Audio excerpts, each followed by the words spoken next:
Hello and welcome to today's video. We're going to talk about the new and improved Peloton Scenic rides. And before I get into anything, there's one thing I want to say real quick. Peloton, it's about time. I have been waiting for this feature forever, and I honestly was starting to think they just weren't going to do it. So we're going to talk about those scenic rides, what I like, what I don't like, and how this might change my rankings I recently did. And does that move Peloton higher or lower based on what my thoughts are on this? Welcome to the channel that covers everything where health and technology meet. Let's jump in. Now let's start by talking about how they updated the scenic ride portion of the user interface. This used to be an area where you just went in and just showed a bunch of scenic rides. That was it. It was one screen. But now you have breakouts, and they also break it down on the screen. So when you load it, it kind of has categories, and when you scroll up and down, you can see different things. But at the top, they have selectors. So you will have time-based, distance-based, and instructor-led. Now, time-based, to me, that honestly is really nothing special. That is just saying, this is a scenic ride, you have footage of a scenic location on the screen, and it's gonna show you a time that it's gonna go for. You know it's a 20-minute ride, and you're gonna have something to follow along to, you know what you're getting into and what you're committed to. There really isn't too much going on there, it's basically the old scenic rides. But one of the new ones is distance, and I actually found this pretty neat. It's nothing crazy special, but it kind of changes on how hard you're working.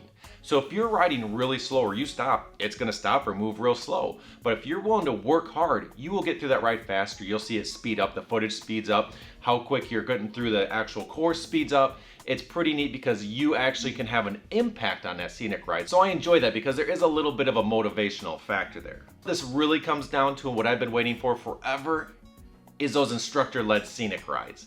And that's the other category, so you can see just those type of rides as well.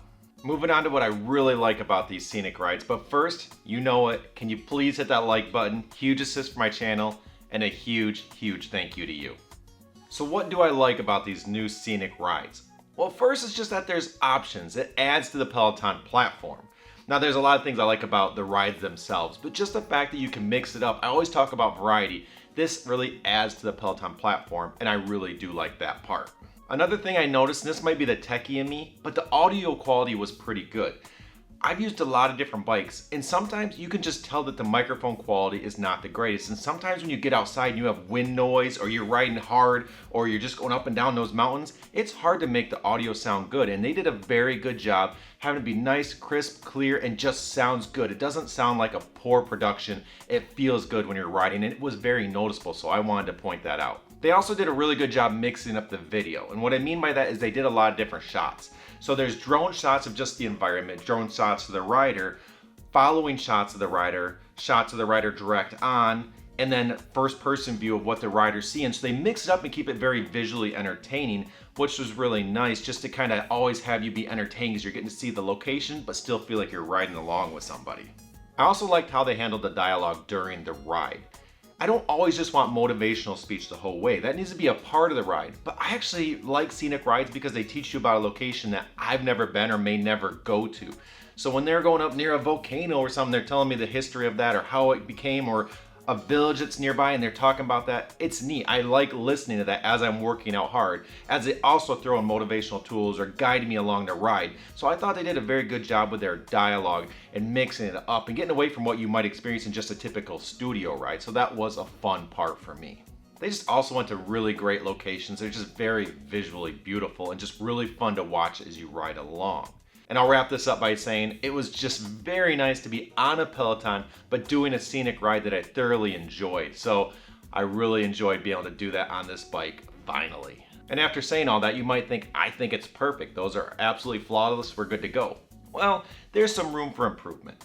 And it kind of has that feel like they're new to this and they're still going to fine tune some things. They're really close, but over time, they'll kind of adjust some things they do to make the overall quality or experience a little bit better. One thing I noticed is that there's a little bit too much B-roll or just not footage of the rider. I want to feel like I'm riding along with the rider. So I talked about how they keep changing it up visually and doing a lot of different shots, which is great. I'm all about that. But it kind of felt like they got to the point where there was a lot of drone shots, just kind of looking away, showing different things, which is neat. Showed little bits of that, but I want to feel like I'm riding with someone. I want to feel like they're ahead of me. I'm seeing that view of them, and we're out there taking on this trail together. And I want that to be the focus, not the other visuals be the focus.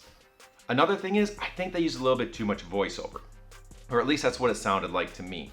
So When they're riding to you and they look at camera and they're talking to you, they're actually talking directly, and I like that. But it felt like they kind of came back in and just went to the computer, got the microphone out, and just threw in little comments like, we're gonna do this now, we're gonna ride a little harder now. And you could tell it was just kind of input. It didn't feel natural. Over time, I think they'll improve on that, and they'll just work on their dialogue and be able to do that real time during the ride, so they don't come back and add things after the fact.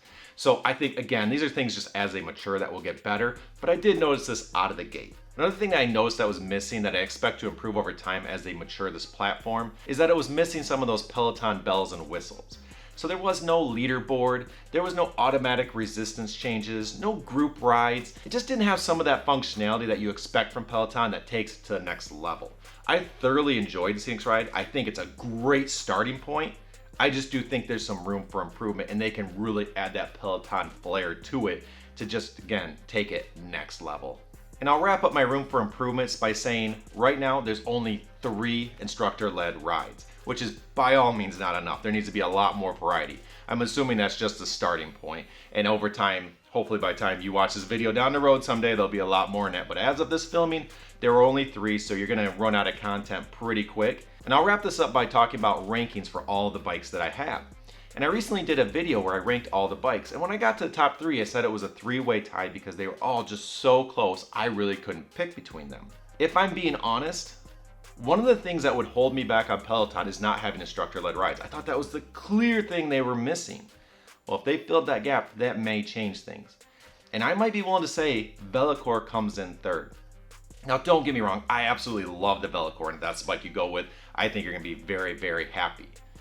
But the fact that Peloton has now added Scenic rides for a more balanced experience to be able to fit the people of Studio and Scenic, or they want to mix it up, that's something special, and Velocore just does not have those type of rides. So Bowflex, I'm talking to you. You got to get on those instructor-led Scenic rides, incorporate the lean mode, make something special out of it, and you'll be right back in that mix. But I might say you're just this far behind now that Peloton's added this feature. But the other thing that's nice is this doesn't just impact Peloton. For you STRYDE users or people that are thinking about getting a STRYDE for its versatility and ability to do multiple rides, if you're going to use the Peloton digital app on STRYDE, you now have these Scenic rides, and I imagine they would be a blast on the STRYDE as well. So Peloton and STRYDE, Bowflex Velocore. It's still very close, but I might think they're just bumped up a little bit with this new feature. Alright, I hope you found this helpful. Don't forget to hit that like button, subscribe to stay on top of everything where health and technology meet, and until next time, here's to a healthier you, and have a good one.